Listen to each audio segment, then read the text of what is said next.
Ang kinabuhi sa tao, dali rabiya sabton, usahay kita manggod, dili dayon ta kasabot, tungod kay dili ta aware nganong naabot sa tua.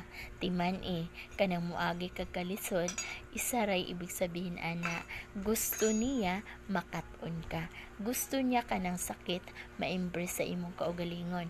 Pag once nga makuha na nimo, pag once na dadaanan na nimo, kana ang imong emosyon, mausab na ug makarelate na siya ug malig-o na siya. Mao nga mangayo gyud tag kusog sa Ginoo kay kita sa atong kaugalingon usahay maluya ka, usahay dili jud ka makagets tungod kay ning ana. Ang importante nga mausab jud na ang atong huna-una, mausab ang takbo sa imong mindset aron sa ingon ni ana aware na ka nga sa diha nga naay moabot sa imuha, ingnon na lang nimo imong kaugalingon unsa may tuyo ani, unsa may buot niyang ipasabot nganong naagian nimo. Sa diha nga makasabot na ka, diha na ka makat-on.